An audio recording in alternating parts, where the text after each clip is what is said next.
To you, Dr. Juma. To achieve gender role, as Kenyans will elect one man, one woman from each of the 47 counties to Parliament. Members of the county assemblies are to manage fund that will replace the MP's National Government Constituency Development Fund, that is CDF. Life sentence for one convicted of corruption, no presidential pardon. Such cases to be tried in 30 days and appeals concluded in 15 days. Constitutional commissions to comprise not more than 5 part-time members.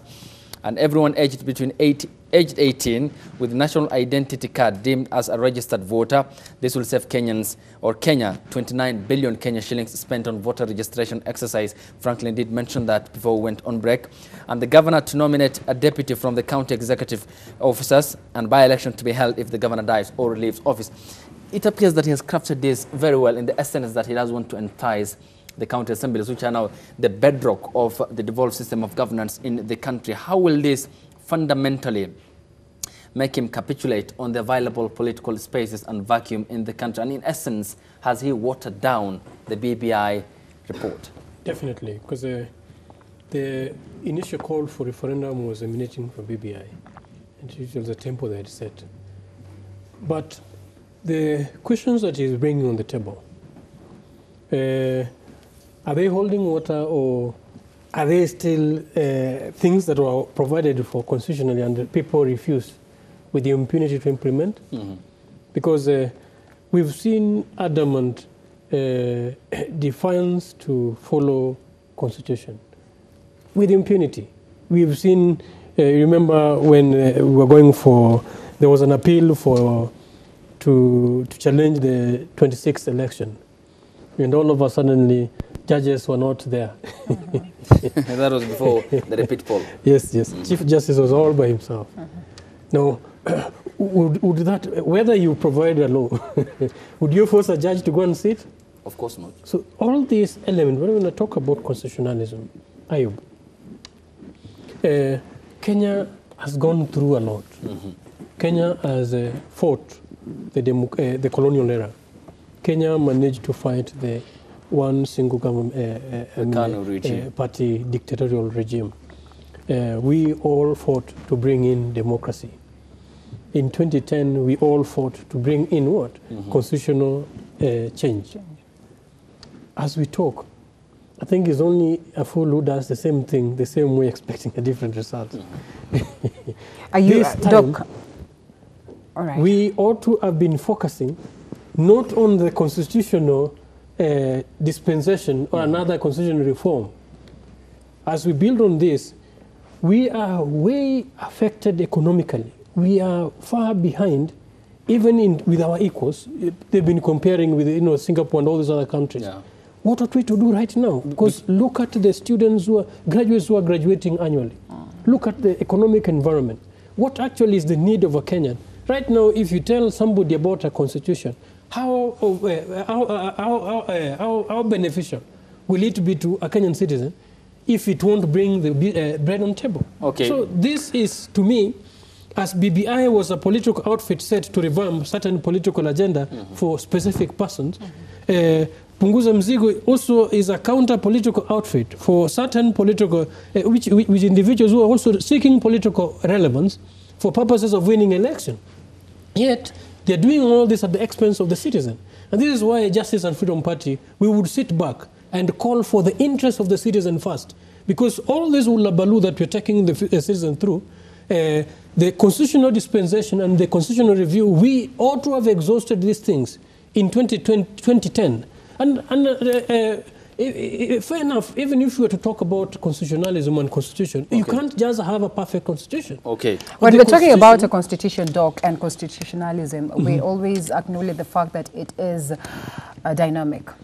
It is not static. So that is one thing that we start off with. And just picking up from what you're trying to say, and maybe just to loop in, Andrew, do you foresee, or do you see this as a bigger plan, you know, as opposed to what the common mwananchi or the citizen is saying? Because anyone with political wisdom will tell you that sometimes, or better yet, just going back to what we have seen, you know, the political tides that we witnessed today, is a clear indication that there's someone who set the state and they decided that we are going to go for a referendum, and a clear indication that fight their way out to ensure that this referendum is a success. And politically, we've seen how many people, you know, like how many times people have been used even when you do not expect, yet it's just a missionary of the state, or basically something is working on behalf of someone toward, or somebody is working on behalf of someone towards ensuring that their need, the ultimate goal is met, or their ultimate need is met in a way. So should Kenyans have an extra eye to see this, and, you know, just on that very D-Day, because then there are likelihoods that we're going to have a referendum, then they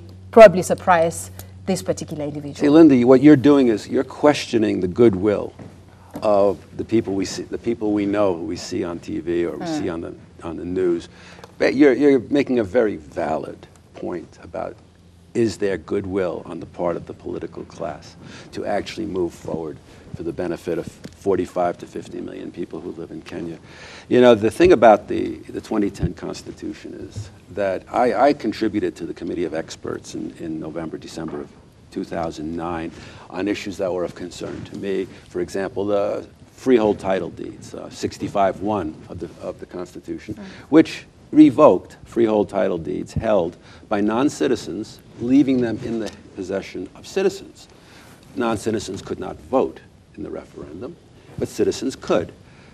But I did not oppose the Constitution because of one clause or one paragraph that was detrimental to my personal interests, because the Constitution included a transitional clause that says anyone affected by that revocation would have a leasehold certificate notionally within 2 years of the Constitution being promulgated. 9 years later, they haven't been issued. The National Land Commission, one of the constitutional commissions, put out a call in 2013 to regularize this situation, and then failed to do so on the basis that not very many foreigners complied.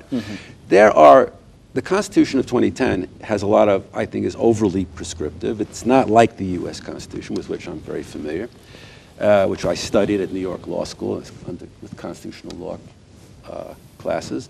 I also remember the Boma situation, where I pro bono contributed as much as I could the first time I met Yashpal Gai. It's quite obvious. You know, there are prohibitions in the 2010 Constitution that weren't in the Independence Constitution, because, for example, the military is prohibited from engaging in internal domestic security force operations unless the National Assembly meets and pre-authorizes their deployment.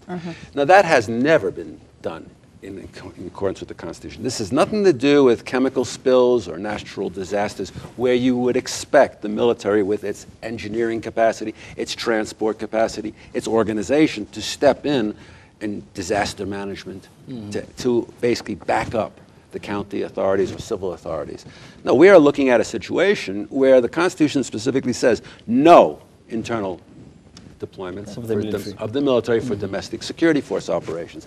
And we've seen since Westgate, we've seen in Laikipia, we know when we see KDF troops on patrol in places like Lamu being ambushed by Al-Shabaab, that National Assembly has not authorized any of these operations.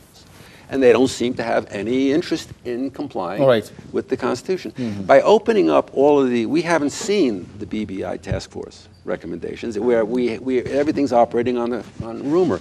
Now, Linda, you did make a point. How does this impact on the economy? Well, I'll be quite frank. The failure to regularize the title deeds, to basically sort out a mess from the 999-year leases that have been reduced to 99-year leases, it creates increasing amounts of uncertainty. That means that foreign direct investment is not coming in. People do not invest in a country which is in a constant state of constitutional ferment. People cannot put their shareholders' money into a place where there's a demonstrable demonstrations almost on a daily basis of a lack of concern to comply with laws. You know, where the IEBC was ordered by the High Court in 2017 to open up, to resume continuous voter registration and diaspora voter registration as of the 6th of September 2017. The IEBC has failed to do anything like that or even mention it. But then again, the representatives, the global diaspora representatives that we see sometimes on TV, they're not talking about this either. So you could have 300,000, 400,000, 500,000 potential voters who could vote in the presidential elections. They're not being registered, but the High Court said, register them, and gave a date, the 6th of September 2017. When we talk about the repeat election, there was a failure to be able to have a quorum to determine whether that repeat election should go ahead on the 26th of October. How was that engineered or manufactured? Well, the Deputy Chief Justice's car was attacked the day before. Her driver was severely wounded in a gun attack. She was justifiably believed she had been targeted and was justifiably not traumatized to go to court. Yes. Another Supreme Court justice was attending his child's graduation from nursery school. Could not find the flight back home. And couldn't find the flight. Another Supreme Court justice was unfortunately very sick. Justice Abraham was down in South Africa. He was missing in action until well after the elections, receiving treatment. So a failure to be able to convene a quorum, not because for legal reasons, but because of extrajudicial reasoning. The dissenting justice from the September 1st election nullification didn't show up. Exactly. Didn't show up. Withheld her presence to reduce the possibility of a quorum. So we had a repeat election that was not held in 4 counties. Was not held in 4 counties. And let's be honest, Third Way Alliance participated in the repeat election, giving it legal credibility, legitimacy.